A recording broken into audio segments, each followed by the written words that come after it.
ونستغفره ونؤمن به ونتوكل عليه ونعوذ بالله من شرور أنفسنا ومن سيئات أعمالنا من يهده الله فلا مضل له ومن يضلله فلا هادي له شهادة أن لا إله إلا الله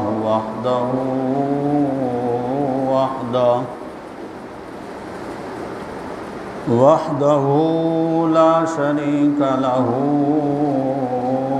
وأشهد أن محمدًا عبده ورسوله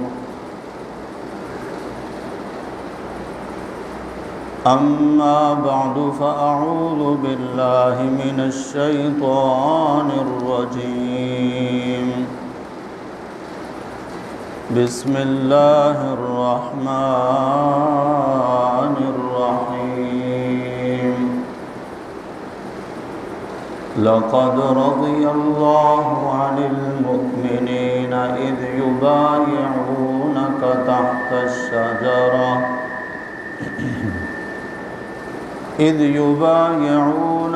تحت الشجرة فعلم ما في قلوبهم فأنزل السكينة عليهم وأثابهم فتحا قريبا صدق الله وصدق رسوله النبي الأمين الكريم ونحن على ذلك لمن الشاهدين والشاكرين والحمد لله رب العالمين اللهم صل على محمد وعلى آل محمد كما صليت على إبراهيم وعلى آل إبراهيم إنك حميد مجيد اللهم بارك على محمد وعلى آل محمد كما باركت على إبراهيم وعلى آل إبراهيم إنك حميد مجيد بزرگان محترم، برادران عزیز،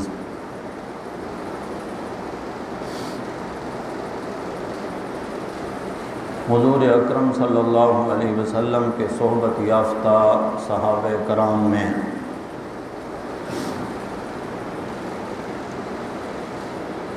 کچھ خوش نصیب وہ تھے جنہوں نے ابتدائی دور میں اسلام قبول کیا۔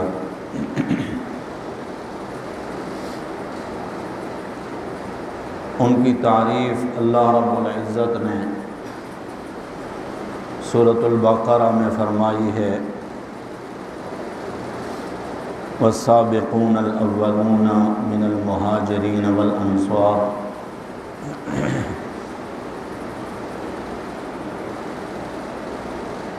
اللہ کے نبی کے تمام صحابہ جن کے لیے رب ذوالجلال نے جنت کا وعدہ کیا ہے اور فرما دیا وَكُلًّا وَعَدَ اللَّهُ الْحُسْنَى، جنت کا وعدہ تو اللہ نے سب سے کر رکھا ہے، چاہے وہ ابتدا میں آیا یا آخر میں۔ البتہ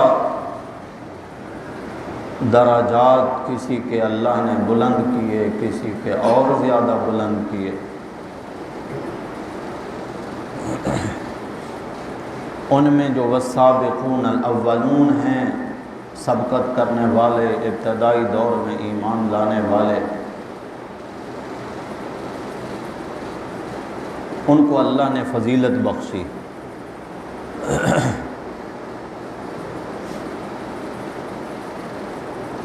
ابتدا میں ایمان لانے والوں میں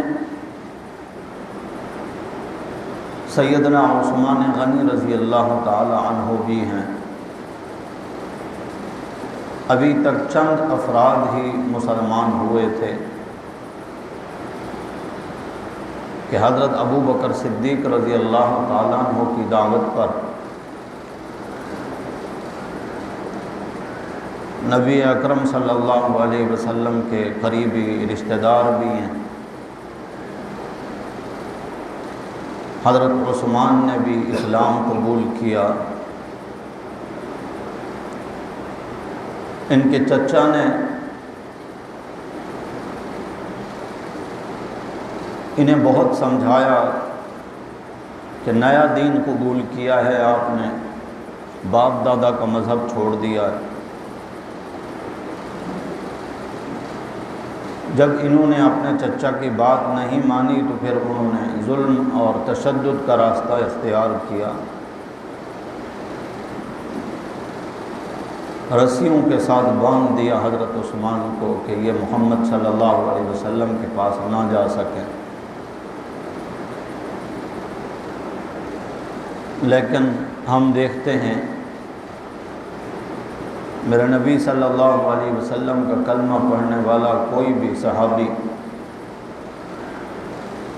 جس نے بھی صدق دل سے ایمان قبول کیا وہ واپس کفر کی طرف نہیں پلٹا۔ لا الہ الا اللہ اس قدر ان کے دل و دماغ میں پیوست ہوا کہ پھر کوئی بھی ظلم اور جبر اور تشدد اس کلمے کو ان کے دل و دماغ سے نہیں نکال سکا۔ انہوں نے اس کلمے سے اس قدر پھر محبت کی کہ ساری محبتیں دین اسلام پر اور پیغمبر اسلام صلی اللہ علیہ وسلم پر نچھاور کر دی۔ خاندان چھوڑ دیے، ماں باپ کو چھوڑ دیا، گھر بار چھوڑ دیے، وطن چھوڑ دیا، حتیٰ کہ جان کے نذرانے پیش کر دیے، مگر لا الہ الا اللہ کو نہیں چھوڑا۔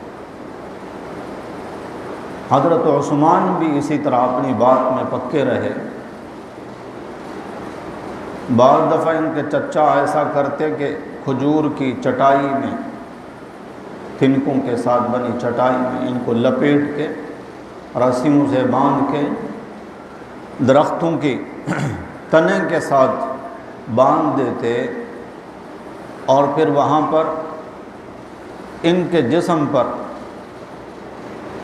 گڑ کا شیرہ ڈال کے ایسی جگہ پر ان کو پھینک دیتے جہاں پر چونٹے نکل آئیں اور ان کو کاٹنا شروع کر دیں۔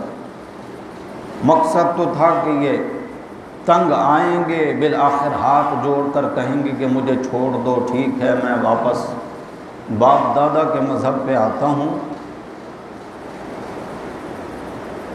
مگر وہ جتنا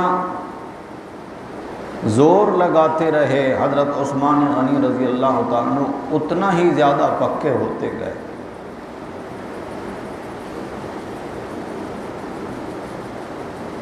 حضرت عثمان رضی اللہ عنہ کو دین اسلام سے ہٹانے والے خود پیچھے ہٹ گئے، حضرت عثمان پیچھے نہیں ہٹے۔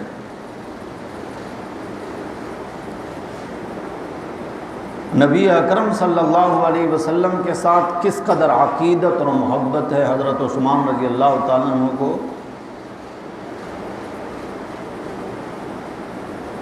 اپنے آخر وقت میں لوگوں کو بتایا میں نے جو ہاتھ اللہ کے نبی صلی اللہ علیہ وسلم کے ہاتھ میں دیا تھا بیعت کرتے وقت، اسلام قبول کرتے وقت، لوگوں گواہ رہنا ساری زندگی میں نے یہ ہاتھ اپنے شرم والی جگہ پہ نہیں لگا کہ یہ ہاتھ میں نے اللہ کے نبی کے ہاتھ میں دیا تھا، اب اس ہاتھ کے بھی انہوں نے اس قدر حفاظت فرمائی، نبی سے اس قدر محبت۔ بہت ساری خوبیاں ہیں، با کمال تو میرے نبی کے سارے صحابہ ہیں، جن کا بھی تذکرہ کرنے لگو تو انسان سوچ میں پڑ جاتا ہے کہ ان کی سیرت کا کون سا پہلو بیان کیا جائے۔ اس قدر ان کے اندر خوبیاں ہیں کہ کس کس خوبی کو انسان بیان کرے۔ اور کچھ خوبیاں وہ ہوتی ہیں جو بعض صحابہ میں اللہ نے نمایاں طور پر رکھی، مثال کے طور پر رحم دلی، دوسروں کے لیے دل کے اندر نرمی، مہربانی، شفقت سارے صحابہ میں تھی، لیکن اس کا نمایاں وصف اللہ نے حضرت ابو بکر صدیق کے دل میں رکھا تھا۔ ارحم امتی بامتی ابو بکر، فرمایا میری امت میں بڑا رحم دل ہے ابو بکر۔ عدل و انصاف، سارے نبی کے صحابہ عادل ہیں، کوئی بھی میرے نبی کا صحابی ظلم کرنے والا نہیں، سارے ہی عدل و انصاف کرنے والے ہیں، مگر عادل عمر کی عدالت اللہ نے ان کو یہ نمایاں وصف عطا فرمایا۔ سخی سارے ہیں، ابو بکر صدیق رضی اللہ تعالیٰ عنہ سے بڑھ کر سخی کون ہو سکتا کہ جنہوں نے غزوہ تبوک کے دن گھر میں جھاڑو لگا کر جو کچھ گھر میں تھا سب کچھ اللہ کے نبی کے قدموں میں لا کے ڈال دیا، اس سے بڑھ کر سخاوت کیا ہو سکتی؟ مگر سخاوت میں جو شہرت حضرت عثمان غنی رضی اللہ تعالیٰ عنہ کو اللہ نے عطا فرمائی ہے وہ دوسروں سے بہت زیادہ نمایاں ہے۔ بہادر میرے نبی کے سارے صحابہ ہیں، لیکن شجاعت کا جو وصف ہے نمایاں طور پر سیدنا علی المرتضی رضی اللہ تعالیٰ عنہ کو اللہ نے دوسروں سے زیادہ ممتاز کر دیا ہے۔ ظاہر ہے کہ کوئی بھی مسلمان یہ نہیں سمجھتا کہ صرف حضرت علی بہادر تھے باقی بزدل تھے، نہیں، سارے صحابہ بہادر ہیں، اور ایمان والا کوئی بھی بندہ ہو وہ بزدل نہیں ہو سکتا۔ بزدلی ایمان کے منافی ہے، مسلمان ہو، صاحب ایمان ہو اور بزدل ہو یہ نہیں ہو سکتا۔ یہ تو کفر کا وصف ہے بزدلی، ایمان کا وصف نہیں ہے۔ جہاں ایمان ہوگا وہاں پر بزدلی نہیں ہوگی۔ جو بزدل ہے اور ہے بھی مسلمان وہ اپنے ایمان کی خیر منائے اور پھر اپنے آپ کو ٹٹولے کہ میرے ایمان میں کہاں کمی رہ گئی ہے۔ بتائیے جو بندہ اللہ کی ذات پر بھروسہ رکھتا ہو کامل طریقے سے وہ کیسے خوف زدہ ہو سکتا ہے؟ جس کا ایمان ہو کہ جو رات بستر پہ آنی ہے وہ قبر میں نہیں آ سکتی اور جو رات قبر میں آنی ہے وہ بستر پر نہیں آ سکتی، وہ کسی سے کیسے مرعوب ہو سکتا ہے، ڈر سکتا ہے؟ بتائیے جس بندے کا یہ ایمان ہو کہ زندگی اور موت اللہ کے ہاتھ میں ہے، بتائیے کہ جس بندے کا یہ ایمان ہو کہ اللہ اگر کسی کو تکلیف پہنچانا چاہے ساری کائنات والے مل کر اس کو نہیں بچا سکتے، اور اگر اللہ کسی کو بچانا چاہیں ساری کائنات والے مل کر اس کو تکلیف نہیں پہنچا سکتے۔ جب یہ ایمان ہو پھر خوف کس بات کا، ڈر کس بات کا، بزدلی کس بات کی؟ پھر بندہ صاحب ایمان ہو تو کفر کی آنکھوں میں آنکھیں ڈال کر بات کرتا ہے، سر جھکا کے بات نہیں کرتا۔ سارے صحابہ شجاع ہیں، لیکن شجاعت کا نمایاں وصف جو بیان کیا جاتا ہے وہ حضرت علی المرتضیٰ رضی اللہ تعالیٰ عنہ۔ تو اس طرح اللہ نے بعض صحابہ کرام کو خوبیاں عطا فرمائیں وافر مقدار میں۔ حضرت عثمان غنی رضی اللہ تعالیٰ عنہ میرے نبی کے وہ صحابی ہیں جن کے نکاح میں نبی اکرم صلی اللہ علیہ وسلم کی ایک کے بعد دوسری 2 صاحبزادیاں ان کے نکاح میں آئی ہیں، دوہرے داماد ہیں اللہ کے رسول صلی اللہ علیہ وسلم کے۔ حضرت آدم علیہ السلام سے لے کر میرے نبی صلی اللہ علیہ وسلم تک کسی نبی کا کوئی بھی ایسا داماد نہیں گزرا جس کے نکاح میں نبی کی 2 صاحبزادیاں آئی ہوں سوائے حضرت عثمان غنی رضی اللہ تعالیٰ عنہ۔ اسی لیے حضرت عثمان غنی کو کہا جاتا ہے ذوالنورین، 2 نور والا، جن کے نکاح میں اللہ کے نبی صلی اللہ علیہ وسلم کی 2 صاحبزادیاں آئیں۔ یہ بات میں نے کر لی، آپ نے سن لی بہت آسانی کے ساتھ۔ ذرا توجہ تو کریں، جس وقت حضرت عثمان دلہا بن کر میرے نبی کے گھر گئے ہوں گے، جب عثمان کا نکاح اللہ کے نبی صلی اللہ علیہ وسلم نے اپنی صاحبزادی کے ساتھ خود ہی پڑھایا، پہلی صاحبزادی سیدہ رقیہ الزہرا رضی اللہ تعالی عنہا، دوسرے نمبر پر یہ صاحبزادی ہیں میرے نبی کی، پہلی صاحبزادی ہیں سیدہ زینب رضی اللہ تعالی عنہا، جن کا نکاح ان کے خالازاد کے ساتھ حضرت ابو العاص رضی اللہ تعالیٰ عنہ کے ساتھ ہوا، اور دوسری صاحبزادی ہیں سیدہ رقیہ۔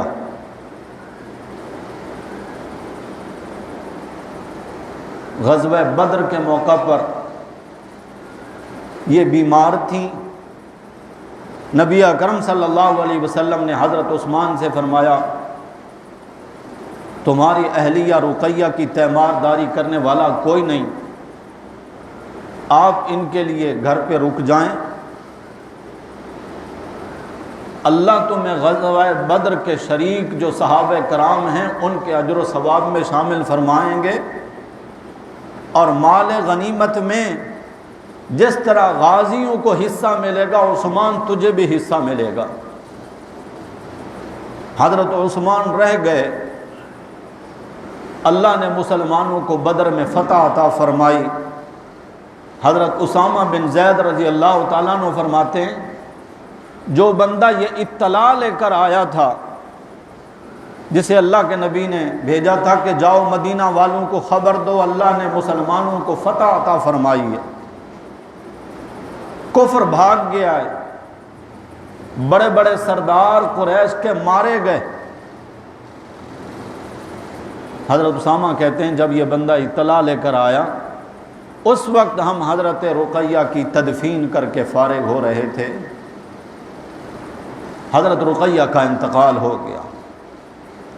نبی پاک صلی اللہ علیہ وسلم ابھی تک بدر میں جب واپس تشریف لائے، آپ صلی اللہ علیہ وسلم ایک دن مسجد نبوی شریف کے دروازے سے نکل رہے ہیں، برابر سے عثمان بھی گزرنے لگے۔ عثمان غم زدہ ہیں، افسردہ ہیں۔ آپ صلی اللہ علیہ وسلم نے ان کے کندھے پہ ہاتھ رکھا۔ عثمان پریشان ہو،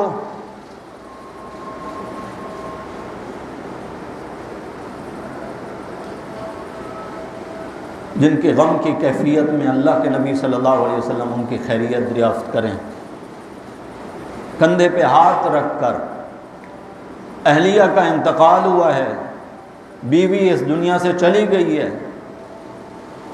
اور یہ بیوی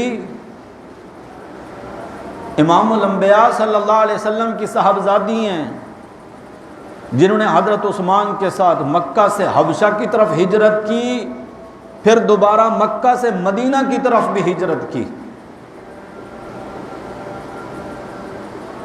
عرض کرتے ہیں یا رسول اللہ، مدینے کے جن راستوں سے میں گزرتا تھا لوگ اشارہ کر کے کہتے تھے کہ اللہ کے نبی کا داماد جا رہا ہے، یہ شرف مجھ سے چھن گیا ہے، مجھے نہ اپنی تنہائی کا اتنا غم ہے، نہ بیوی کے چلے جانے کا غم ہے، ہاں میرا گھر نبی کی بیٹی سے خالی ہو گیا۔ آپ صلی اللہ علیہ وسلم نے فرمایا عثمان لا تحزن، تو غم نہ کر، یہ دیکھ جبریل آئے ہیں میرے پاس، رب کا پیغام لے کر آئے ہیں کہ اللہ فرما رہے ہیں میرے حبیب اپنی دوسری صاحبزادی ام کلثوم کا نکاح آپ عثمان سے کر دیں۔ یہ رشتہ لے کر کون آئے ہیں عثمان کے لیے؟ جبریل آئے ہیں، رب کا پیغام لائے ہیں، اللہ رشتہ مانگ رہے ہیں اپنے حبیب سے ان کی صاحبزادی کا عثمان کے لیے۔ عثمان کی عظمت کے کیا کہیں، پیارے نبی صلی اللہ علیہ وسلم نے اپنی دوسری صاحبزادی ام کلثوم رضی اللہ عنہا، ان کا نکاح بھی عثمان سے کر دیا۔ اللہ کو جو منظور تھا، ایک وقت گزرا، حضرت ام کلثوم کا بھی انتقال ہو گیا۔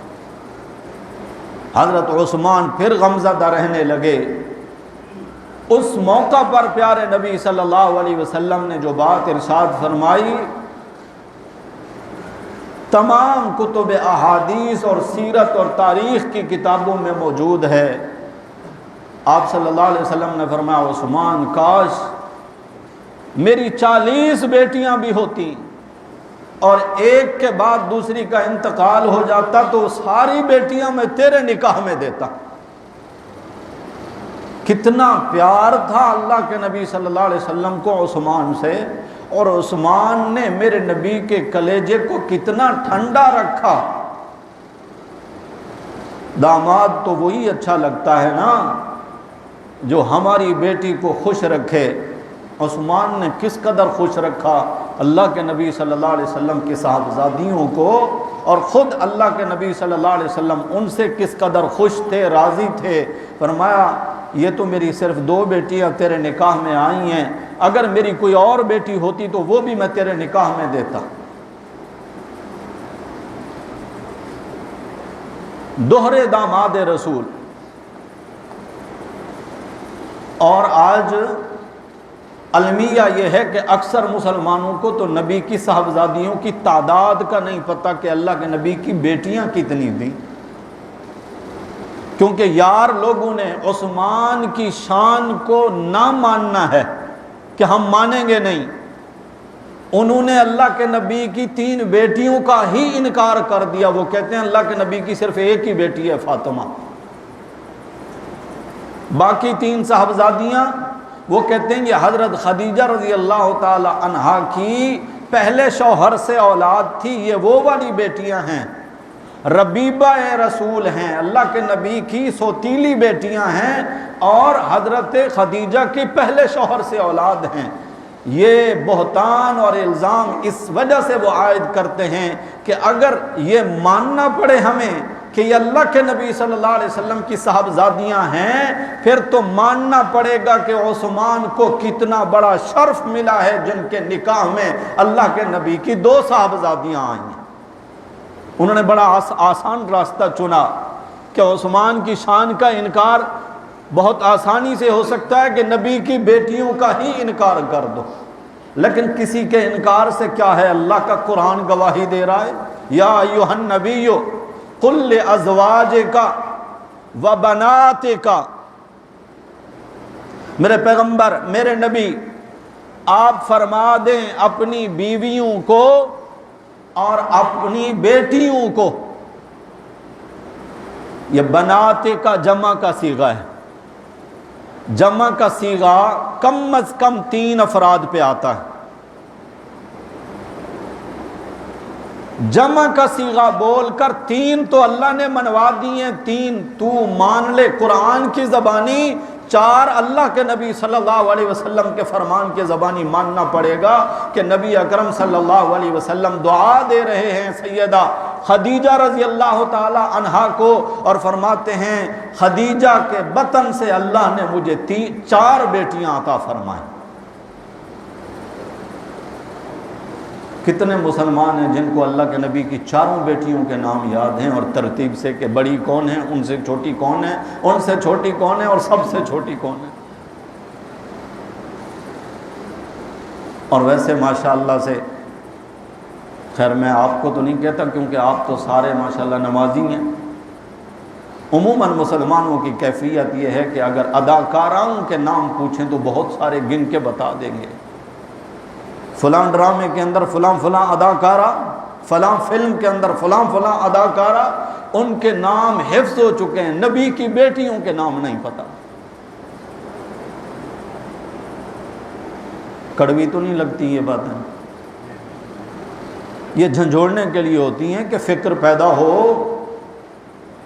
نبی کے خاندان کا تو علم ہو کم از کم۔ وہ نبی جس کے بارے میں اللہ قرآن میں کہتے ہیں النبی اولا بالمؤمنین من انفسہم، نبی مومنوں پر ان کی جانوں سے بھی زیادہ حق رکھتے ہیں۔ اور مجھے اپنے خاندان کا پتہ ہو اور نبی کے خاندان کا نہ پتہ ہو، اپنے یاروں دوستوں کا علم تو ہو، نبی کے یاروں کا نام نہ پتہ ہو، عشرہ مبشرہ کا علم نہ ہو۔ کوئی پوچھے کہ اصحاب رضوان کی تعداد کتنی ہی تھی تو اس کا علم نہ ہو، یا اگر کوئی پوچھے کہ اصحاب بدر کی کتنی تعداد تھی تو ان کا بھی علم نہ ہو، ایسا تو نہیں ہونا چاہیے۔ تو حضرت عثمان غنی رضی اللہ تعالیٰ عنہ کا تذکرہ کر رہا تھا میں، جن کو اللہ نے مال بھی دیا، پھر مال خرچ کرنے کا ذوق بھی عطا فرمایا، کہ اللہ کے راستے میں مال خرچ کرتے ہوئے عثمان کی پیشانی پر سلوٹیں نہیں آئیں کبھی، اور پیچھے مڑ کے نہیں دیکھا کہ میرے پاس باقی کتنا بچے گا۔ مسجد نبی شریف ابتدائی دور میں تعمیر ہو گئی، اللہ مجھے اور آپ سب کو بہت جلد پھر مسجد نبی شریف لے جائے۔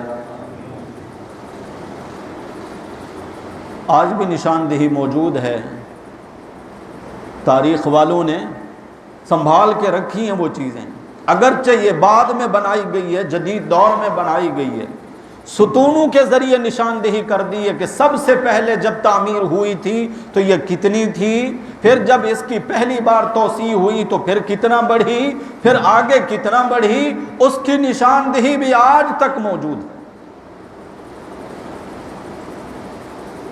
دعا کرو کہ یہ نشانیاں باقی رہیں، اللہ کرے، ورنہ اب جو ظالم آئے ہیں نا، انہوں نے وہ نشانات مٹانے کی پوری کوشش کی ہوئی ہے، اور اس کی ایک وجہ ہمارا ایک طبقہ بھی ہے چوما چٹی کرنے والا، کہ جہاں بھی گئے وہاں چوم لیں، بس کہیں سر جھکایا ہے کہیں چومنے لگے ہیں۔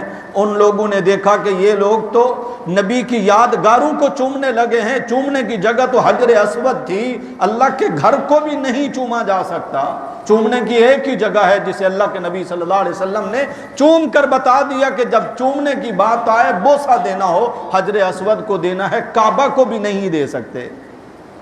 جب انہوں نے دیکھا کہ یہ حرکتیں کرتے ہیں تو انہوں نے وہ نشانات سنبھالنے کی بجائے مٹانے شروع کر دی،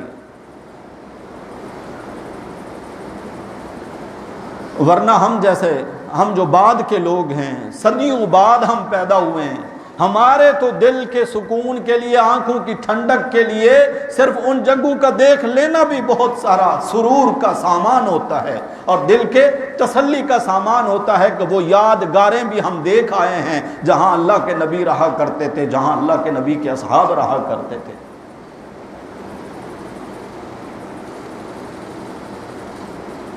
تو میں کیا عرض کر رہا تھا، حضرت عثمان کی تو بات ہو رہی تھی۔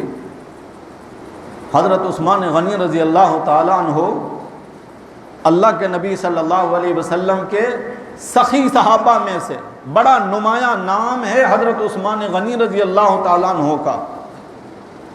مسجد نبوی شریف کی میں بات کر رہا تھا کہ اللہ کے نبی صلی اللہ علیہ وسلم نے اعلان فرمایا مسجد تنگ ہو گئی ہے، نمازیوں کی تعداد بڑھ گئی ہے، جگہ کم پڑ گئی ہے، برابر والی جگہ اگر خرید کر کوئی شخص مسجد کا حصہ بنا دے میں اس کے لیے جنت کی ضمانت دیتا ہوں۔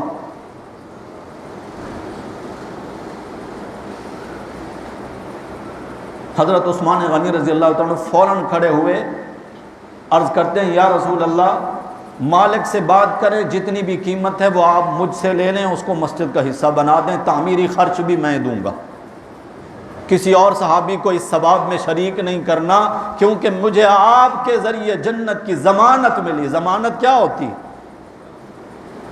کاروباری لوگ سمجھتے ہو ضمانت یہی ہوتی ہے نا کہ وہ نہیں دے گا تو میں دوں گا، یہی ضمانت ہوتی ہے نا۔ اگر عثمان کے کسی اور عمل کی وجہ سے جنت نہ ملی میں محمد صلی اللہ علیہ وسلم اسے جنت دوں گا۔ ہم سب جانتے ہیں مسجد کا وہ حصہ جس شخص نے بھی اس کی تعمیر میں حصہ لیا، جب تک نمازی نماز پڑھتے رہیں گے مسجد کی تعمیر میں حصہ لینے والے کو سب کی نمازوں کا اجر و ثواب ملتا رہے گا۔ کتنا خوش قسمت ہیں حضرت عثمان، آج تک اور انشاءاللہ قیامت تک لاکھوں کروڑوں لوگ وہاں پر جا کر نمازیں پڑھتے آئے ہیں، پڑھ رہے ہیں، پڑھتے رہیں گے۔ عثمان کے اکاؤنٹ میں اللہ رب العزت سارے نمازیوں کا ثواب بھیج رہے ہیں۔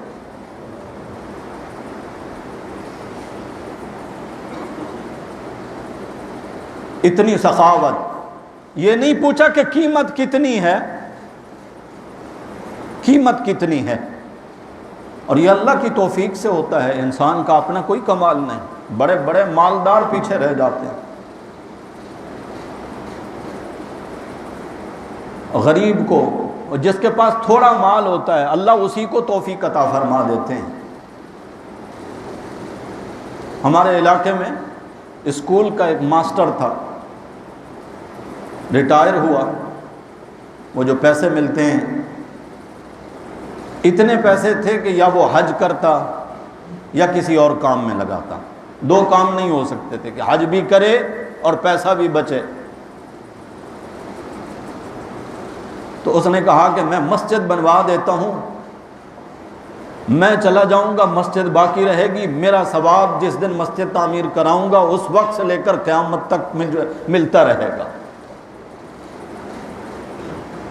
ورنہ عام طور پر لوگوں کی سوچ کیا ہوتی ہے کہ کئی لاکھ روپے ہیں، لگاؤ سود میں، کسی جگہ پرافٹ پہ دے دو، وہاں سے منتھلی پرافٹ ملتا رہے گا، میرا رزق روٹی چلتا رہے گا۔ جن کو اللہ نے ایمان کی طاقت دی ہے وہ یہ سمجھتے ہیں رازق تو اللہ ہے، اس کا وعدہ ہے بھوکا نہیں سلاؤں گا۔ تو رزق کا میں نے کیا پرواہ کرنی ہے یا اس کی فکر میں نے کیوں کرنی ہے کہ میں انتظام کروں؟ جب انسان میں پہ آ جاتا ہے نا کہ میں اپنے لیے انتظام کروں کہ کل کو مجھے منافع ملتا رہے، اللہ کہتے ہیں تو نے میرا بھروسہ چھوڑ دیا، اب دیکھتے ہیں تو کہاں تک چلتا ہے۔ اور جب بندہ رب کے بھروسے پہ آتا ہے نا تو پھر اللہ اس کی روزی روٹی کا انتظام کر کے دیتا۔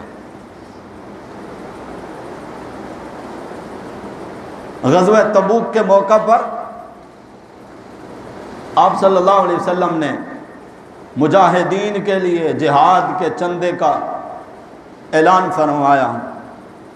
اللہ کے راستے میں جہاد کے لیے مجاہدین نکلیں گے، ان کے لیے سواریوں کا انتظام کرنا ہے، زاد راہ کا انتظام کرنا ہے، اسلحہ کا انتظام کرنا ہے، مجاہدین کے گھر والوں کے لیے بھی کفالت کا انتظام کرنا ہے، بڑا لشکر تیار کرنا ہے، 30,000 صحابہ کرام کی تیاری۔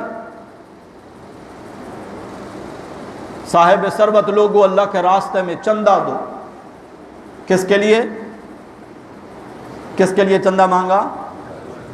جی جہاد کے لیے، اللہ اللہ، مجاہدین کے لیے چندہ کرنے والے کون ہیں؟